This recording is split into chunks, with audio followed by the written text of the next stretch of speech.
Hey, what's up guys, Sir Emanon here, and welcome to another feature match commentary on the channel today. So this is going to be another round 4 match actually from my current online Discord tournament, and it's going to be featuring 500 IQ deck on Infernoble Adamancipator. We saw this in round 1 versus Vitullo on Gouki. And you guys actually did vote very closely in the last community poll, where this only received, I believe, 1% fewer votes as of me recording this video than the winner, which was Zodiac versus Neuron Generator. Go ahead and check that game out. I'll leave a card on the screen for you guys so you can just click on that if you wish to. But we are going to be just featuring this as an additional round 4 matchup. So if you guys, as always, do want to participate in the next tournament, definitely go ahead and check out the link to the Discord server in the description as per usual. And also, if you guys want to see the deck lists, either by asking either of these players or just by waiting until I actually reveal them all after the tournament is over, which almost is over, definitely go ahead and check out the Discord as well, since I have a separate channel for that. But without further ado, let's just go ahead and get started here. We are going to see a very intense rock, paper, scissors battle. Who is going to take it? It's going to be Infernoble Adamancipator here. So he's going to opt to go first here, pretty unsurprisingly. The 60 card pile versus 40 cards. The opening hand is going to be for Adamancipator Infernoble, Ogier, Oliver, double Doki Doki, and a Supplier. So this is a pretty interesting hand. It's got both of the engines, but not really any way to make Izzle to begin with, I don't believe. So I imagine the play is just going to be like normal Doki. You can pitch the other one, grab like an Adamancipator Minor, and then you can go see what that gets you, and then go for Fiber, and then Chain Block for Supplier, and then you can go from there. You can also use this Oliver as a way to just get another tuner on board, maybe go for like additional synchro plays after that. So yeah, pretty good hand here. And then we're going to see the opening hand for Gouki be Durendal, Jump Forward, Fireflint Lady, Iron Claw, and Headbat. So this is a very, very good hand actually. Quite a lot of extenders. In terms of just monsters, it's not a lot of like reborn cards, but you have access to like red layer and both of the special summon guys as well. So yeah, this hand is very good. So we're gonna see, of course, Adamancipator Infernoble kick things off with a normal summon Doki Doki. That's gonna use its effect to pitch the other Doki to summon a copy of Seeker from deck. Seeker is then going to fire off its effect and gonna find, looks like nothing. Yeah, it's a whiff here. Bound to happen for sure, because it is 60 cards and you are playing a lot of like the Infernoble stuff. So a little bit unfortunate, but you still can't make Fiber, so it's not that big of a deal. Gonna go for Hcabe and then Chain Block with the Supplier. Supplier is going to hit the board and then followed by a Genba from the Fiber. So you could like go for Isolde with this and Oliver, or you can go like the Link Cross stuff first and do that afterward. We'll see what the play is here. You can also go for Raptite with these two. Supplier going to go ahead and add a copy of Guardian to hand. And then going to link away the Fiber for a copy of Link Cross. Link Cross effect is going to bring out 2 level 1 tokens. Then he's going to Synchro away for a copy of Martial and Marcher. That is going to bring back the copy of, looks like it's going to be the Genba. And then from here, we're going to see... Okay, so he's not going to go for Oliver to pitch Ogier and then just make Isolde. Which I guess is fair, because... Well, you can still go like Isolde to do the Renaud play, right? Where you like mill it, equip, and then add it back. So could have done that. But it looks like it's going to be a Synchro play. That is going to be for the Raptite here. So he's going to go for the Adamancipator stuff first, and then possibly other plays after. Although, it's going to be hard to see how he gets into the Isolde afterward, if that's even an option. He's gonna go for Raptite, which hits an Analyzer. Actually, that was almost a whiff. Well, I guess Seeker would have been fine as a body, but it already used its effect. So Analyzer is a very, very good pickup here. So that can also fire off its effect to hopefully grab another extender for him. And it looks like that was a whiff. And 2 whiffs is not what you want to see, but again, like you can see, it has pretty decent board presence anyways, so it's not that big of a deal. So we saw in the round 1 feature match, he actually went for Roland with like level 4 tuners and a Link Cross token. So he could opt to do that. He could also go for Herald with this and the Marcher. He could have done that previously though. So him not doing it before makes me think he's probably not going to do it now. We'll see what the play is. Looks like it is going to be a copy of Roland. So that's going to activate for the end phase search. Then he's going to Synchro away the Marcher and the Rap type for a copy of Charles, because it is a 3 and a 6. Oh, this is a warrior that you can actually just use with Oliver to go for Isolde now, so I guess that's actually fine. So he's going to go ahead and go for that. He's going to summon the Oliver, then link it away with the Roland for a copy of Isolde. That is going to search for a copy of Connector. And then that is going to then mill Living Fossil, and then go for a Renaud. So Renaud can add back the Living Fossil. So let's see what he can bring back. So this is a non-tuner right now because it wasn't summoned by its own effect. So you can go for Seeker to make Tatsunoko, but he didn't search Red Layer, so I don't think he's going to go for Savage. He could bring back the Marcher. That's a level 3 tuner, so he can go for Herald. And he can bring back this for another 5 synchro, but he already used Roland, and I doubt he plays anything else. Gemma's also a 2.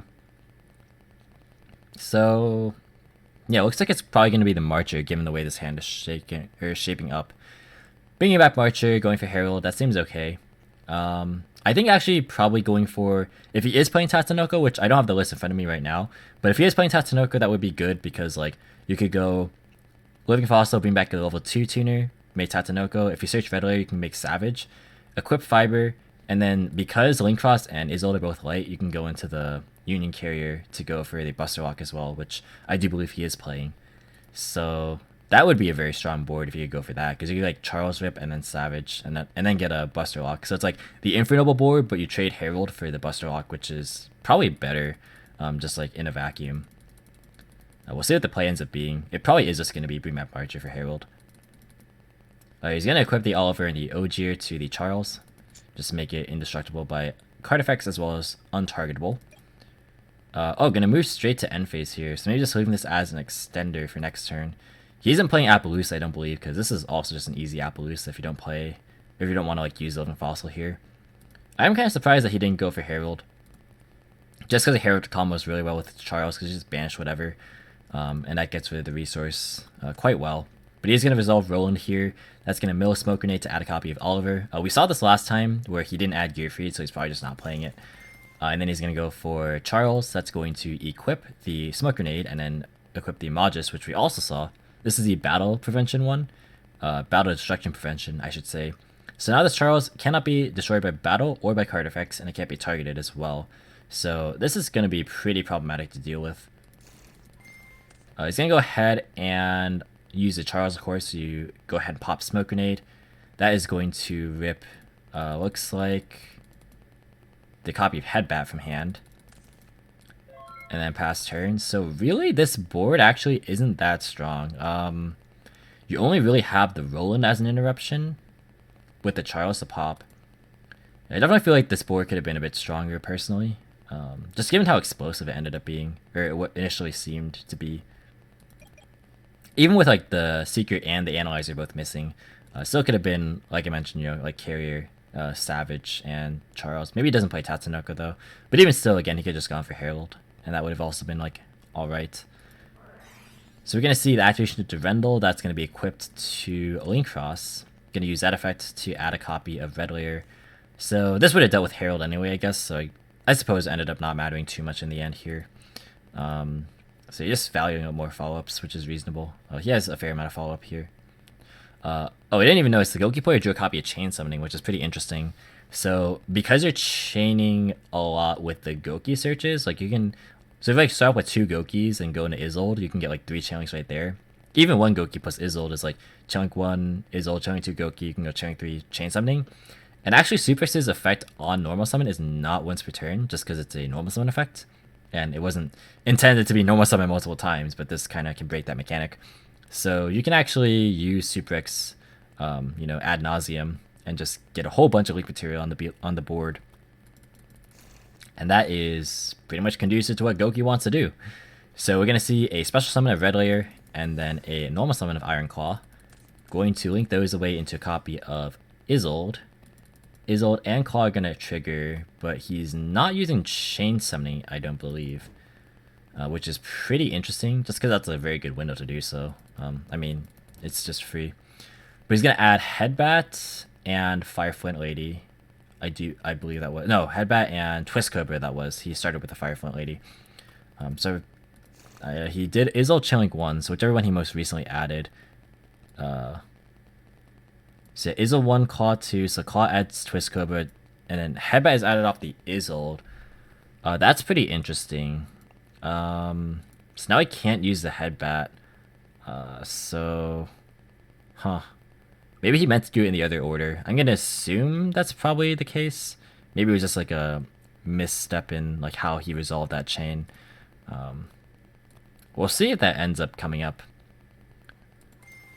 Oh, he's gonna use the Izzle effect, so the Adamancipator Infernoble player opting not to use Roland just on resolution to hit the Izzle here. Maybe he's looking for something bigger, but the deck makes Appaloosa pretty early. So I think it's like fine to just hit it. I mean, if they have 2 extenders, they have it, which, I mean, in this case, he did open 2 extenders to just go in the second Izzle anyway, but that's just extra link materials kind of wasted, so you might as well go for it. A lot of times they don't have it. He's going to chain the Roland, though, in response to the Izzle. And he's going to target Charles with it. So he's going to be using it now, which I find to be a little bit strange. Maybe he wants to have the Gouki player burn the Izzle first, so then like he can never really go into it again, and then like burn materials for Appaloosa. But I mean, the result will be the same either way. Like if they have the second Izzle, they're gonna be getting that on board and resolve it regardless. I guess it matters a little bit because like one of the extenders is junk forward, which you would have been able to use in the case where, you know, Izzle got popped just on resolution of the initial chain, versus, you know, now like with this gonna be popped in response to the Izzle, like rather after that whole thing resolves with Roland. Then forward will be stranded in hand because there is a monster summon off of this Izzle, so his board won't be clear. I don't know if he was thinking like that much ahead of it, like if he specifically would have had like forward, but I guess like it ends up working out with this particular set of cards. Like that would be like really huge brain, like actually 500 IQ if that was the thought process there. Like specifically trying to play around junk forward as a follow up while getting the material off the board anyways. But I mean, oh actually no, that would actually make sense because he knows the cards in hand. I totally forgot he looked at them with Smoke Grenade. So yeah, I guess with that knowledge, it makes sense because he knew that forward and Fireflint Lady were already in hand. Okay, this actually makes a lot more sense now to not pop that initially. It seems awkward, but that's fair enough because he knew he had the requisite materials to just go into another Izzle anyways. All right, fair enough. Glad I had that kind of like little tangent there and I kind of stopped to think about it. But he's gonna go ahead and chain summoning in response to the Roland. So chaining 3 chain summoning, chaining 2 Roland, chaining 1 Izzle to mill 1. That's gonna summon a copy of Guts, and then on a new chain, Charles is going to go ahead and pop. That's gonna pop the Izzle. He does know Fireflint Lady is next, and there's also 2 Goukis. So yeah, there still is full knowledge of this hand from the vantage point of Adamancipator Infernoble. Okay, so he's activating the Headbat, even though it was added technically off the Izzle. Maybe it was just like a misclick, or just like he accidentally resolved it the wrong way. But he went Izzle 1, Claw 2, and then he added Twist Cobra, and then he added Headbat. So Claw added Twist Cobra, and then Izzle added Headbat. So Headbat technically shouldn't be able to be summoned here, but looks like that is going to be the game state here, though. Which, I mean, it's like, it's a mistake for sure, but I guess it just depends on how much you want to like really catch your opponent on it. If it was like a really high stakes event, I probably would, you know, just clarify that the Headbat is being added off the Izzle there, just because it technically was. But in this kind of setting, you know, if people don't want to be that much of a stickler, that's definitely respectable as well. But anyways, gonna go into Virus Swordsman. That is going to trigger both the Gouki effects here, and that's going to add Suprex plus another Suprex. Pretty interesting that he added double Suprex there. I would have expected an Octastretch, just because you can go like normal Suprex, special Octastretch, and then link those away, And then you are able to grab Suprex and another Gouki. But then I guess that you're out of names, because if we're assuming that Hcabe was the name that was treated off of the unusable one with Isolde, then there's not really that many Gouki names that are left that are playable, unless he's on like Bear Hug and Rescorpio, but I doubt it.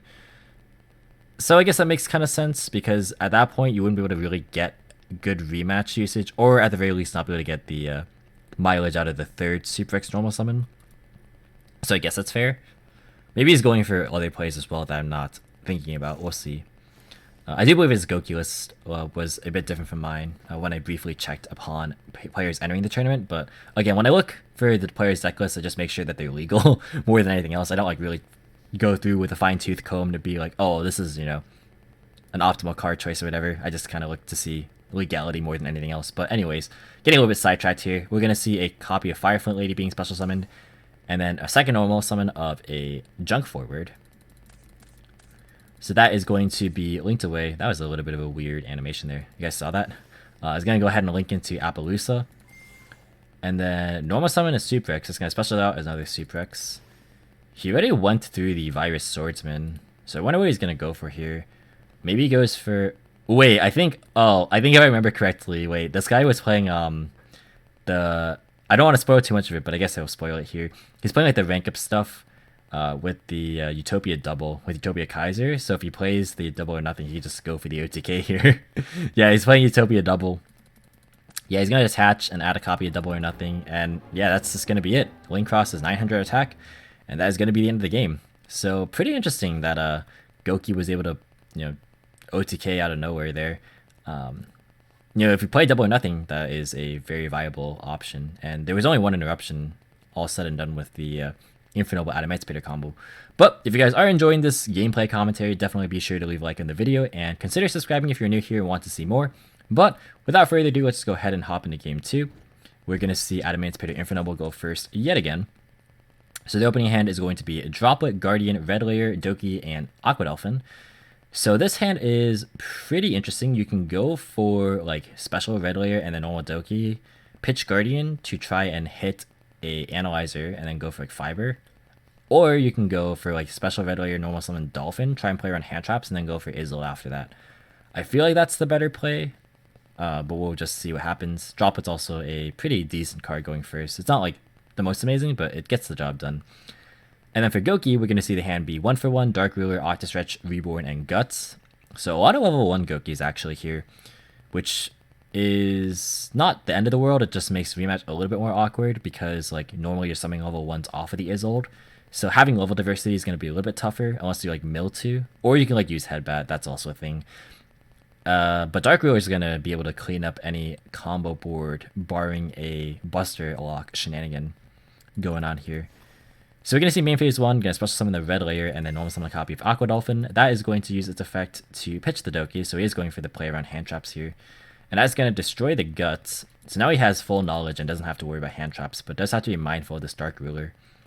So if he is playing the Buster Lock like I think he is, then he should probably go for that. That's going to be dealing 500 damage, however, from the Dolphin, and then he's going to link away into a copy of Isolde. That unsummon is going to search for a copy of Red Layer here, and then he's going to go ahead and mill 2 off the Isolde and summon a copy of Genba from deck. So he can go for his Synchro plays afterward. Going to link that away into a copy of Link Cross. Link Cross is going to go ahead and summon out 2 level 1 tokens before going into a Martial Marcher. That is going to bring back the Genba. And then he's going to go for... He added Red Layer off of the Isolde, so he could maybe actually be playing Tatsunoko. And then you can go Fiber after. So it's like basically just an Infernoble combo. Not really a lot of Adamancipator stuff. Oh, he's going to go Cyber's Integrator. Alright. You know, that is... I stand corrected. This is going to be Adamancipator stuff. This definitely telegraphs just a Raptite play. Fair enough. So going to go for Raptite. That is going to get a Integrator draw before triggering the Raptite here. Drawing Signs off the top is pretty decent. Can get back like Doki that he pitched off the Dolphin, and since he hasn't used it, he can actually use that, pitching the Guardian. So he has a lot of gas right now. Gonna go ahead and fire off this Raptite. That's going to get a Doki, which is not the most ideal hit. Would have liked to have seen a Tuner probably, just because he already had access to Doki anyways. But it's not the worst case either, because obviously he can just do this, which is pitch the Guardian, grab a copy of Analyzer from deck, keep going from here. Analyzer is going to go ahead and trigger, and that is going to whiff, unfortunately. Not really a whole lot he could do. Not like he could have Sign stack anything, because there's no Adamancipators to bring back. I guess he could have, like, used this and Gouki to go into, like, Savage, and then Signs back the Raptite, and then stack. But I'm not really sure what he'd be digging for, because I doubt this Stilus is playing, like, Dragite. I guess it would just be, like, another Quacky Mirror card. So you can go for like another 8 synchro maybe. A lot of options you can do with this deck. This is a non-linear deck for sure. Adamancipator already is non-linear as is, just because of the random nature of it. But when you introduce other variables such as the Infernoble cards, it becomes a lot more convoluted. We are going to see, synchro into the Savage. If you guys are wondering, this Raptite is a tuner because of the Martial Mana Marcher. So that is going to be pretty good here. We're going to see a equip of the Isolde that is going to equip itself to the Savage. And then we're going to see Signs bring back a copy of Gouki. Going to go for a synchro, or link rather, of Union Carrier. Alright, not bad. So you can go Carrier into Savage.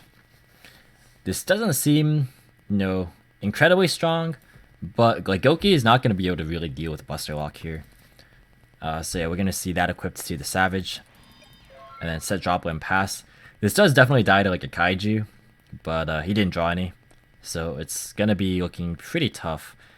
Reborn could maybe help, but there's nothing really to realistically bring back. Like there's nothing that just beats Savage. Like even with Dark Ruler, like you can't really beat over it with anything in this graveyard here. And even then, there technically is a droplet that can just have the attack anyway of whatever he brings back. Even in the hypothetical world, we can beat over a 4800 Savage. But gonna go ahead and use Reborn. Not even gonna bother with the Dark Ruler. The Reborn is gonna be negated by the Savage. They actually didn't even declare in chat what was targeted off the Reborn, but it's just gonna be negated regardless. 1-for-1 gonna be the follow-up. That's gonna pitch a copy of Fire Flint Lady, and then special summon a copy of Gouki Guts. And he's going to pass there. Guts can't actually be destroyed by battle when it's in defense position. So there's going to have to be some means of getting over this. Although I don't imagine that's too difficult. If you have like Dragite or like Access Code or... he's not playing Dragoon. So there's not really that option. But like any way to get to Charles too and like equip. That's also a thing. So we'll see what ends up happening. The draw for turn is going to be a copy of Doki, which is not really that useful right now. Carrier can equip, but I'm not really sure what you would equip in this particular position. You could maybe... If there was a world in which you could, like, go for Charles, that would be kind of cool to, like, equip a, like, warrior. But then there's nothing to really target. Like, there's no fires or warriors on this board. There's only lights, Cyberse machines, and then dark dragons. Yeah, kind of limited options here. I imagine you could like go for access code here if you just play it. So just normal summon Gouki, link everything off into access code, and then use that to target the Union Carrier, and then banish the Link Cross to get rid of the Guts here. That's gonna be the end of the game. Even though he had Ultra Stretch in hand to technically be able to activate to reduce damage, Savage could just negate it. So moving into game 3 before we get started, if you guys do want to help support this channel as well as this series in general, definitely consider checking out both my Patreon and my TCG player affiliate link. Both links are in the description below. But without further ado, let's just go ahead and jump into game number 3. So for this one, we are going to be seeing a Gouki go first. The opening hand for Gouki is Call by the Grave, Double Eagle Booster, which is a really cool tech, Suprex, and Octastretch. So this obviously deals with the most critical choke point of Gouki, which is Isolde. So I definitely do enjoy this card for that purpose. But his opponent didn't draw hand traps, so it's just going to be the combo that we're hopefully going to see, which is the Utopia double into Kaiser play to be able to go into like Kali Yuga and stuff. And then we're going to see the Infernoble Adamancipator player's hand be Pankratops, Kaiju, Heritage, Seeker, Oliver. Oh, this is actually a really good hand. Both of these cards actually out any rank up magic shenanigans because it can only activate during the main phase. So because of this, you get priority to either Kaiju or just Pankratops summon, and then whenever they try and activate their rank up, you just chain the Pankratops and target whatever they are targeting, and then both ways just easily take care of it. Kaiju is just a lot easier to do, but yeah, opening both of these is really, really good, especially in 60.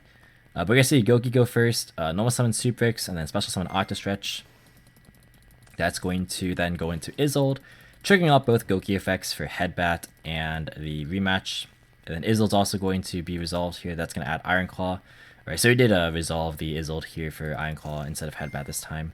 I think it was just maybe a misclick perhaps that last game. But we're going to see the Isolde second effect, mill Durendal, and then he's going to chain the Eagle Booster here. Which is fair, just because like you're not going to get any other point to really use it that well. So you might as well use it here because there's only really one point we can get Nibiru'd. So Guts is summon number 4, and then he's going to use Headbat, which is summon number 5. So if you get Nibiru'd here, because he used Eagle Booster, now he gets to keep the Isolde on top of the the Nibiru token, and then get access to rematch and keep playing. So yeah, that's a pretty decent time to use it. You can also just use it on the Appaloosa itself. There again with that really weird graveyard animation. I don't know if you guys are seeing this, but that is very strange. Dueling Book do be kind of weird sometimes, but we are going to see Appaloosa being summoned off of the 2 Goukis and the Isolde. That's going to trigger off both Guts and Headbat, I do believe. Yep, that is going to grab a copy of Suprex as follow-up as well as rematch for more follow-up. And then going to activate rematch, bringing back 2 Goukis with different levels. Bringing back Guts and the Suprex for going into a copy of Virus Swordsman. That is going to summon a copy of Zero Day from deck. And then you can go for a copy of Virus Berserker, which will then, because it's co-linked, bring back both of the other 2 Codebreaker monsters. He is then going to link off into a copy of Rusty, and has conspicuously left the level 4 Zero Day on board, as you're going to see here. So Rusty is going to go ahead and set a copy of Brigandine to send a copy of Cloak. Banish Cloak to add a copy of the Rank Up spell to hand. And I'm going to activate the Shade Brigandine and then overlay with the Zero Day for a copy of Utopia Double. That's going to detach and then add a copy of Double or Nothing. And then overlay a copy of Utopia Kaiser on top of that. So Kaiser can then activate. You can go ahead and special summon rank 9 or lower number of monsters with 3,000 or less attack that have different ranks from each other from your extra deck up to the number of materials with different names attached to this card, but their effects are negated, then detach 1 material from this card, and then for the rest of the turn, unless this effect was negated, you cannot special summon, and any battle damage your opponent takes is halved. And also this has some protection if you control number exceeds monsters as well. Just in case you guys are unfamiliar with this card. But he's going to use Utopia Kaiser, which actually does not detach for cost, one of the few exceeds monsters that operates that way, but he's going to summon a number 11 Big Eye, and then detach the Utopia Double. Then I'm going to set Call By, as well as the Rank of Magic Launch, and then pass turn. So the idea is to use the Rank of Magic Launch in the main phase, because it can only be in the main phase here, to target the Big Eye, and that's going to link up into Kali Yuga, thereby negating pretty much everything until the end of the turn, and also being a Heavy Storm as a quick effect. And that will normally be game winning. But we see Kaiju and Pankratops, which again are both answers to it. For turn, the card is going to be a top-decked Guardian. There we go. Gonna go into main phase and summon a Kaiju. That is going to be pretty rough. He's then going to go ahead and summon a copy of Pankratops. Could just go ahead and attack over the Appaloosa, and then he's pretty much free and clear to keep comboing. Sucks that he didn't draw Researcher instead of Seeker. If he did, he could just like normal the Guardian and then special the Researcher and just completely nullify the entire board and not even have to commit the Pankratops. But he's gonna go ahead and use the battle phase. I mean, why not? You can just make a very strong board in main phase 2 here, barring no hand traps, of course, which there aren't any, unfortunately, for the Gouki player. The only thing he has really in terms of defense is the Call by the Grave. So we're going to see in main phase 2, Heritage of the Chalice adding a copy of Infernoble Arms Durendal to hand. That's going to then not be the play. I totally lied. He's going to go for Seeker next, which is going to be normal summon to use its effect. And that is going to rip a copy of Supplier, which is pretty nice. Supplier can then add a additional copy of the Guardian to hand. Or maybe he's just not going to use that effect. Go into copy of Hcabe instead. Fiber is going to summon a copy of Genba. And then going to turn the Fiber into a Link Cross. That is going to summon out 2 level 1 tokens. Going to go into Marshall, Meta Marcher. That is going to bring back the copy of, I would imagine, Genba. Then going to activate the Durendal on the token. And then use that effect to grab a copy of Magus. Possibly just to pitch it. If this card is sent to the graveyard, you can Daigusto, Emerald, Fire Warriors, and Noble Arms cards. So he's going to then go for a copy of Cyber's Integrator. So I feel like he's valuing the Adamancipator side of the deck quite a lot heavier than the Infernoble side of it. Gonna go for Raptite and then get the Integrator draw along the way. That's gonna pick up a Doki, which is decent if he has a way to summon it, but not really sure if he can. But he gets a Researcher off this Raptite, which is pretty nice. Gonna put back the other 4, and then probably fire off this Researcher soon afterward. That is going to grab, unfortunately, nothing. But again, bound to happen when you have a lot of warriors in deck that are not rocks. So with the play here next could be, there's no Hcabe left. So I kind of wonder what the play ends up being here. You can special summon the Oliver still, and that's not too bad. Can this shuffle back itself? It actually can. So you can like shovel back this plus the Genba and the Durendal to draw 1. So that's not too bad. Yeah, I want to see what the play ends up being here. Pretty curious. He's thinking going to go into a Dragite, but this is a tuner because it was brought out by Marcher, and I don't believe that's optional. Yeah, it says it is treated as a tuner, not can be treated. So that is a bit of a misstep. Hopefully they catch it, because that actually could definitely matter, because you can like bounce the Kaiju again. You can bounce the back row or just like bounce the rest of these monsters that are gonna be hard to bring back. Ooh, looks like neither player is catching it, so a little bit unfortunate here. And he got 1 hit off of this, so he's gonna bounce back his own Kaiju. This could possibly matter in the long term, maybe not. We will see, because this is also representing a negation due to it being online because of the fiber. I also just realized the Gouki player had a chance to use the Call by the Grave a lot earlier with the Martial Marcher. Kind of curious as to why that wasn't the case.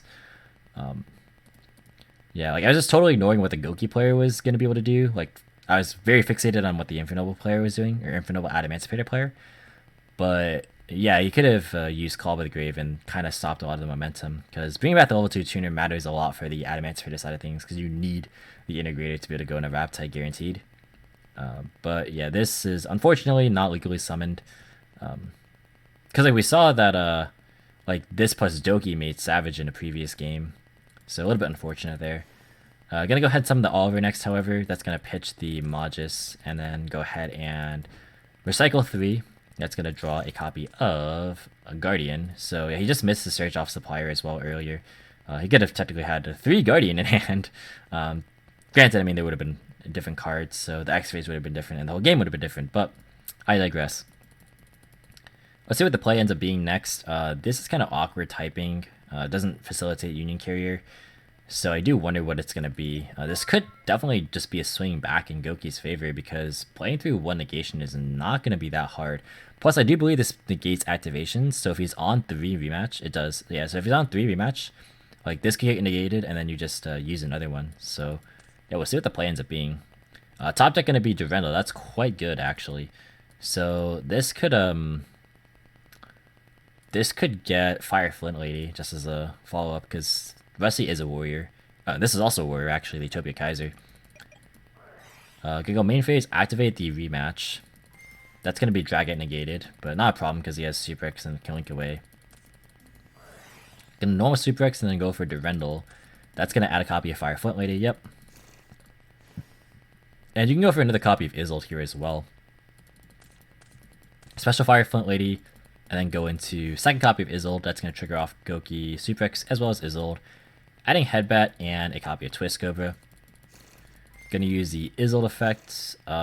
Okay, I'm pretty surprised that he actually didn't use Pankratops here, because now you know, like, it's such a low likelihood that they're on 3 Isolde, and now you know, like, there's no potential follow-ups. So, I mean, you hit this, and then they don't really have a way to get rematch, and then what is their realistic follow-up? I know there's Call by the Grave here, so you just easily chain it, but I mean, this also probably should have been used last turn, so I think there's quite a couple of misplays here, personally, but given this game state, I mean, I still think you definitely should use Pankratops on this Isolde, just because, again, like, the follow-up is going to be quite weak, because you know that there's 2 Goukis in hand that are pretty stranded. You know one of the cards is double or nothing. I mean, you could also presume it's possibly set.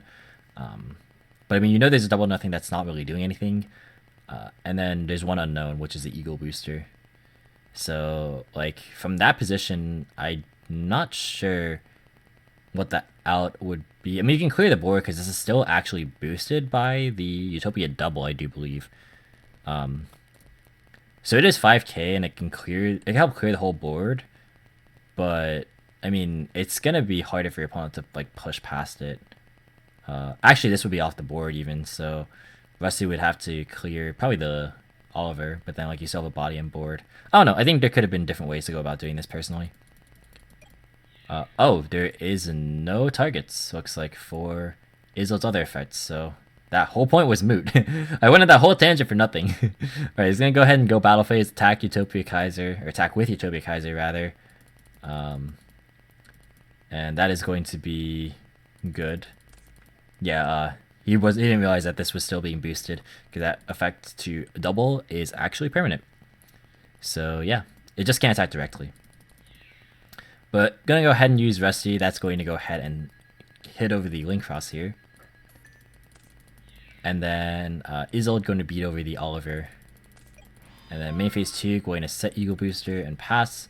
For turn we see a Researcher. That's a strong top deck. Okay, so you can like go normal Guardian, special Researcher, and then go from there. I wonder if he's on multiple copies of Fiber, because he's gone through quite a lot of his Adamancipator stuff, and not a lot of his Infernoble stuff. Like, there's still Isolde in the extra deck and all that stuff, like Charles and Roland and everything. So we're gonna see what happens. Alright, so he's going to normal Doki instead. Let's see what the play ends up being here. Pretty curious. He's going to use Doki effect to get rid of the Guardian. That is going to summon a copy of Analyzer. Analyzer is going to fire its effect and miss. Again, that's a pretty high chance to miss off these Adamancipators. You see he's missing quite a lot.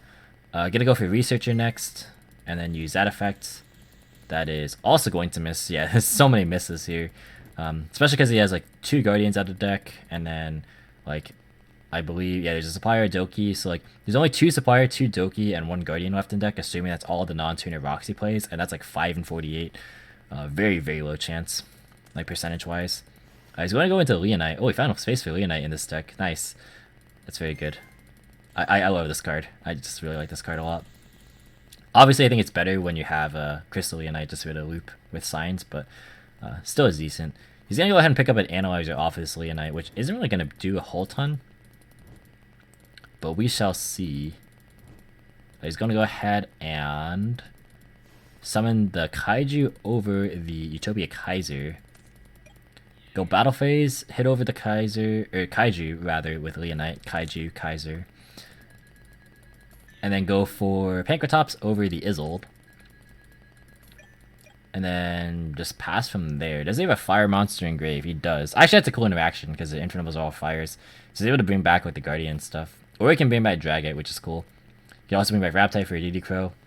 He's got a lot of good targets to bring back off this Raptite. So, Leonite, sorry. I do really like this card quite a lot.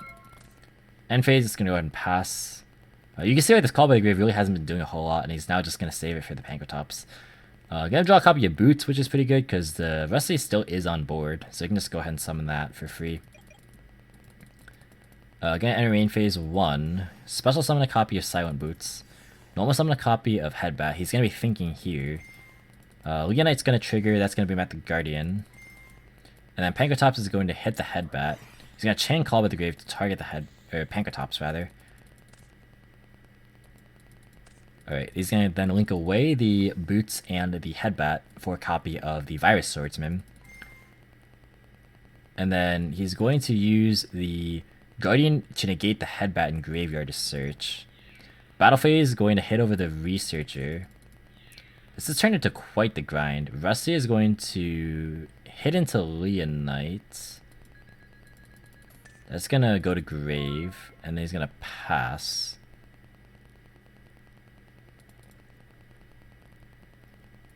So I guess he did that because he has 3 spells, so he can like use Eagle Booster to make it so that this doesn't die. He didn't have to crash for that, because I mean it was going to be going to Grave anyway, like by battle. I don't know. I'm not really entirely sure about why this was crashed. I mean, I guess you could like attack over the Virus Swordsman first and then attack over the Rusty, and then this never goes online, but I don't know. I still don't think it was worth it. Now you're like on such low, you know, materials, it's going to be tough to really mount a pushback. For turn, we can see a top deck copy of Red Layer. So we can just go for like Analyzer here and then like try and hit. Or we're going to go for Leonite first just to get an extra card. Right, so he's going to start off with Analyzer. That effect is going to hit a copy of nothing again. How many whiffs is this in one game, let alone the entire match? Yeah, just a lot of whiffs here. Leonite going to go ahead and trigger. That is going to grab Signs, which is decent. Yeah, if he was able to do that first, then Analyzer would be guaranteed a hit, because you could bring back Researcher, stack something, and then use both the Analyzer and the Researcher after that. So yeah, I think that was a bit of a possible miss sequence. Although, to be fair, Leonite would have revealed the first 5 cards, not the last 5. Although I do believe there's a Seeker in that previous batch of cards. Let's see. Cosmic Heritage, Oliver, Seeker, yeah. So yeah, you could have gotten Seeker off this Leonite first if you did it that way, and then special the Seeker. And then that would have also just been another extender. But we are going to see the Signs. That's going to bring back the Wrap type. Stack a copy of Supplier, and then use the Wrap type. That's going to summon Supplier from the deck. And then that can grab the 3rd copy of Guardian. Because I believe there is one still remaining in deck. Unless it was sided out. But I don't imagine you side out your non-tuner rocks, just because you have so little to begin with. Not going to go ahead and grab that, rather. He's going to go for a Savage afterward. Savage effect to equip. It doesn't actually target the Link monster, but he says target Hulk. He's going to chain Ego Booster. Yeah, so he's going to... I assume that was a target on the Virus Swordsman there. The Battle Phase is going to go ahead and hit for 100, and then hit for... Gosh, what is this? 1450? If I can math correctly. 1950... It's 3750 attack. I think this should be 1450, I do believe. It's not going to matter too much, I don't think, but player's going to pass back. Oh, he is going to gain the 500, okay. So he has a Leonite again to be able to bring back another Quacky Mirror, and he has a DD Crow, and he has a Negate now, so it's going to be hard for Gouki to come back from this. Especially because I think there's only one rematch left. So if that gets negated, you just kind of run out of gas. Rhoda's going to be the top deck. That's going to be negated instantly by Savage. Alright. And he's just going to admit defeat right there. So I guess normal summoning twist wasn't really going to do a whole ton. Yeah, you just got like a bunch of dead cards now. Like with double or nothing and make a magic launch. It was a good fight afterward. But he never was realistically able to get back into the game. I guess he just didn't have equipped targets for the second Isolde. So that tells me he's only on double Durendo. Which is pretty interesting. So like, no Phoenix Blade, which I guess is fair because it is a brick technically. But yeah, the second Isolde not being able to get a monster definitely hurt because he wasn't able to use the Headbat, which would have gotten him out of it potentially because then he could have gotten like rematch and stuff, and that would have been very, very good. So that did end up being probably the turning point of the game because he probably could have come back even from the initial pushback from Adamancipator Infernoble. But regardless, that was a pretty back and forth game 3, considering that these are just 2 big combo decks that aren't playing any hand traps, basically. But guys, that's going to do it for the video. Hope you guys enjoyed. Thank you so much for watching. If you did enjoy, be sure to leave a like if there was any thoughts or feedback in the comments. Subscribe for more competitive Yu-Gi-Oh content. If you want to, you can follow me on all social media platforms or support me via Patreon or TCG Player. Links in the description as always. And until next time, I'll catch you in the next video. See you guys.